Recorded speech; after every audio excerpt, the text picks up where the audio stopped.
మహారాష్ట్రలోని ఛత్రపతి సంభాజీనగర్ కొండ మీద నుంచి తండ్రి కొడుకు పొరపాటున జారి పడిపోవడం, అది చూసిన తల్లి కూడా కొండ మీద నుంచి దుంకేయడం దేశవ్యాప్తంగా తీవ్ర విషాదాన్ని నింపింది. ఆ వీడియోలు దేశవ్యాప్తంగా విపరీతంగా వైరల్ అయ్యాయి, అవుతున్నాయి. కొన్ని లక్షల మంది, కోట్ల మంది ఆ వీడియోలు చూశారు. చూసిన ప్రతి ఒక్కరు కూడా చలించిపోతున్నారు, కళ్ళమ్మట నీళ్లు పెట్టుకుంటున్నారు.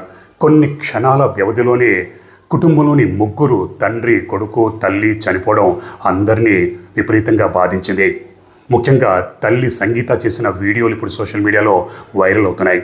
ఒకప్పుడు ఎంతో ఆనందంగా ఉండే కుటుంబం కొన్ని క్షణాల్లోనే ముగ్గురు ఆ విధంగా చనిపోవడం ప్రతి ఒక్కరిని కలిసివస్తుంది. మొదట్లో ఐఫోన్ కోసం ఈ దుర్ఘటన జరిగిందని, ఒక కొడుకు ఐఫోన్ కోసం తండ్రిని తల్లిని పొట్టన పెట్టుకున్నారని వార్తలు వచ్చాయి. ఆ కొడుకుని విపరీతంగా ట్రోల్ చేశారు, తిట్టారు. ముఖ్యంగా తెలుగు మీడియా, సోషల్ మీడియాలో ఎంతోమంది యూట్యూబర్లు ఐఫోన్ కోసం ఈ దుర్ఘటన జరిగిందని వార్తలు చెప్పారు. కానీ ఆ తర్వాత ఒకరిద్దరు యూట్యూబర్లు జరిగిన నిజం తెలుసుకొని ఆ వీడియోలని డిలీట్ చేశారు. మరి కొంతమంది డిలీట్ చేయలేదనుకోండి, ఎందుకంటే వాళ్ళకి సిగ్గు లేదు, ఎక్కువ లేదు. అందులో ఒకడు జర్నలిస్ట్ అని చెప్పుకునే యూట్యూబర్ ఉన్నాడు. వాడికి 2-3 లక్షల మంది సబ్స్క్రైబర్లు ఉన్నారు. వాడి కులం అన్నా, ఆంధ్రాలో ఉన్న ఒక రాజకీయ పార్టీ అన్నా పడి చచ్చిపోతాడు. పరమ నికృష్టుడు. వాడి పేరేంటో, వాడి ఛానల్ పేరేంటో తెలిస్తే కామెంట్స్లో నాకు పెట్టండి. ఐఫోన్ కోసం ఈ దుర్ఘటన జరగలేదు అన్నది 100% నిజం. నేను నా గత 2 వీడియోల్లో అది చాలా స్పష్టంగా చెప్పాను. మరి ఎందుకు కునాల్ కొండ మీదకి వెళ్ళాడు? దానికి కారణం 3 నెలల క్రితం జరిగిన ఒక చావు వీళ్ళ ముగ్గురి మరణాలకి కారణమైంది. ఐఫోన్ మాత్రం కాదు, ఎందుకంటే కునాల్ దగ్గర ఆల్రెడీ ఐఫోన్ ఉంది. ఆ సాక్ష్యాన్ని కూడా నేను మీకు ఈ వీడియోలో చూపించబోతున్నాను. మీరు చూస్తున్న ఫోన్ కునాల్దే. కునాల్ దగ్గర ఐఫోన్ 11 Pro ఉంది. తల్లి సంగీత దగ్గర కూడా ఆల్రెడీ ఒక ఐఫోన్ ఉంది. ఐఫోన్ 13 Pro సంగీత వాడేది. ఎందుకంటే సంగీత సోషల్ మీడియాలో చాలా యాక్టివ్గా ఉండేది. ఒక యూట్యూబ్ ఛానల్ ఉంది. వీడియోలు చేసి తన యూట్యూబ్ ఛానల్లో, సోషల్ మీడియాలో పోస్ట్ చేస్తూ ఉంటుంది. కాబట్టి ఎప్పుడూ సంగీత ఐఫోన్ 13 Pro కొనుంది. తన కొడుక్కి ఇదే సంవత్సరం మే నెలలో ఐఫోన్ 11 Pro సెకండ్ హ్యాండ్లో కొనిచ్చింది. ఎందుకంటే కునాల్ 10th క్లాస్ పాస్ అయితే నీకు ఐఫోన్ కొనిస్తానని తల్లి సంగీత మాట ఇచ్చింది. కునాల్ 10th క్లాస్లో మంచి మార్కులు తెచ్చుకున్నాడు, మంచి ర్యాంక్ తెచ్చుకున్నాడు. దాంతో సంగీత సెకండ్ హ్యాండ్లో ఐఫోన్ 11 Pro కొనిచ్చింది. ఆ ఫోన్ కొనిచ్చిన తర్వాత కునాల్ ఎంతో హ్యాపీగా ఫీల్ అయ్యాడు. ఇక్కడ తల్లి సంగీత తన కొడుకుతో, తన భర్తతో ఎన్నో వీడియోలు చేసేది. ఒక వీడియోలో తన కొడుకుతో టీ తాగుతూ, అందులో టీలో బిస్కెట్లు ముంచుకొని తింటూ వీడియో చేసింది. ఆ వీడియోలో మీరు స్పష్టంగా చూడొచ్చు, కునాల్ చేతిలో ఆల్రెడీ ఐఫోన్ ఉంది. అలా తన కొడుకుతో ఎంతో సంతోషంగా ఎన్నో వీడియోలు చేసింది. సోలోగా చేసింది, తన భర్తతో కలిసి వీడియోలు చేసింది. ఇప్పుడు ఆ వీడియోలన్నీ సోషల్ మీడియాలో వైరల్ అవుతున్నాయి. ఆ వీడియోలు చూసిన ప్రతి ఒక్కరు కూడా కళ్ళమ్మట నీళ్లు పెట్టుకుంటున్నారు. ఒకప్పుడు ఎంత హ్యాపీగా, ఆనందంగా ఉండేవాళ్ళు.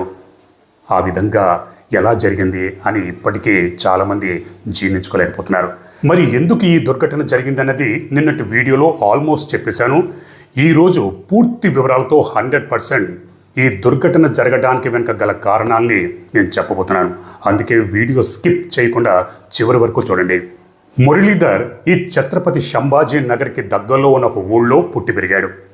మురళీధర్ తల్లిదండ్రులకి ఒక్కగానొక్క కొడుకు. మురళీధర్కి 3 అక్క చెల్లెళ్ళు ఉన్నారు. మురళీధర్ తండ్రికి ఊళ్ళో ఎన్నో పొలాలున్నాయి. ఒక రకంగా స్థితిమంతుడు. మురళీధర్ ఉంటున్న ఊరికి దగ్గరలోనే మరో ఊళ్ళో సంగీత ఉండేది. సంగీత ఒక రకంగా మురళీధర్కి దూరపు చుట్టం అవుతుంది. ఒక కామన్ ఫంక్షన్లో మురళీధర్, సంగీత ఇద్దరూ కలుసుకున్నారు.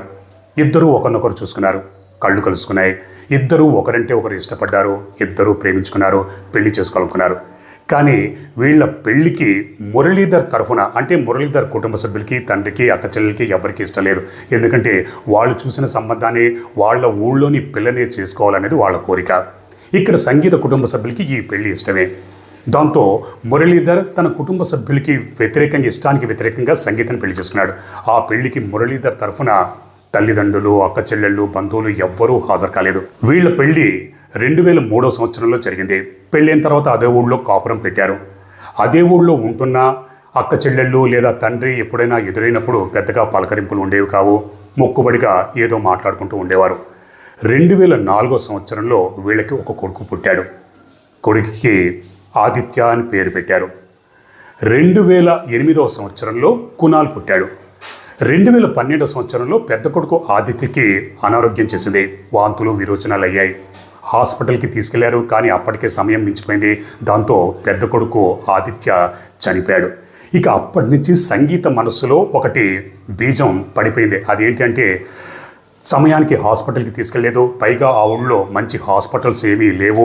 ఒకవేళ ఛత్రపతి సంభాజీ నగర్లో ఉంటే అక్కడ ఎన్నో పెద్ద హాస్పిటల్స్ ఉన్నాయి, తన పెద్ద కొడుకు బతికేవాడు అన్నది సంగీత మనస్సులో ఒక విధంగా నాటుకుపోయింది.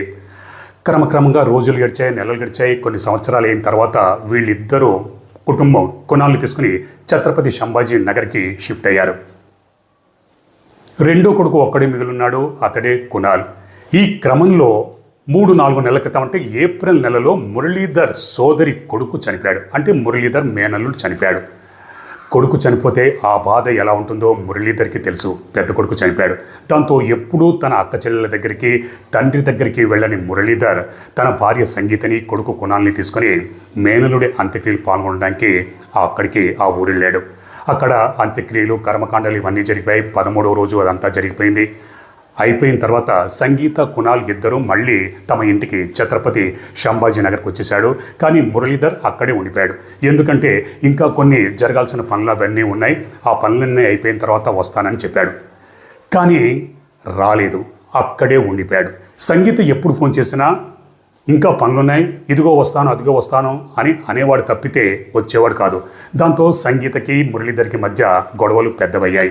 ఎందుకంటే ఇక్కడ ఊళ్ళో మురళీధర్ అక్క చెల్లెళ్ళు, తండ్రి మురళీధర్ మీద ఒత్తిడి తీసుకొచ్చి ఇక్కడ ఇంకా పనులున్నాయి అని ఏదో సాకుతో అక్కడే ఉంచేసేవారు తప్పితే ఛత్రపతి సంభాజీ నగర్లో ఉంటున్న ఇంటికి పంపించేవారు కాదు. పైగా మురళీధర్ తండ్రి తన ఆస్తి మొత్తం తన 3 కూతుళ్ళకి పంచేశాడు. ఒక్కగానొక్క కొడుకైన మురళీధర్కి ఆస్తిలో చిల్లి గవ్వ ఇవ్వలేదు.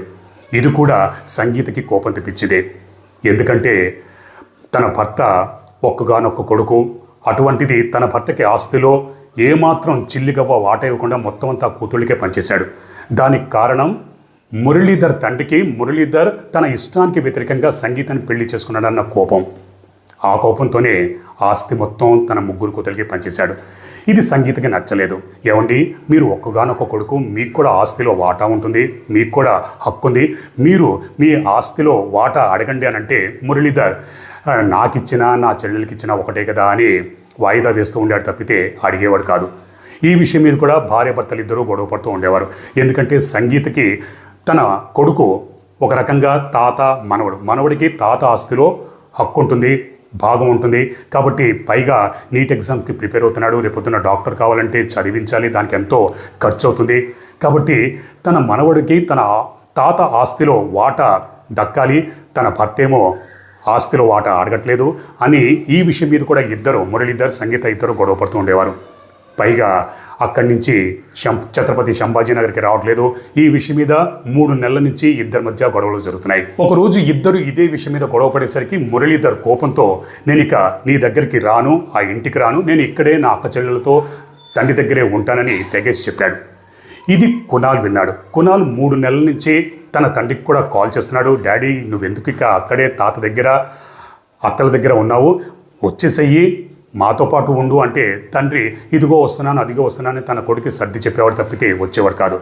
3 నెలల నుంచి కునాల్ కూడా తన తండ్రికి కాల్ చేస్తున్నాడు, అడుగుతున్నాడు. కానీ తండ్రి ఏదో కారణం చెప్పి తప్పించుకున్నాడు.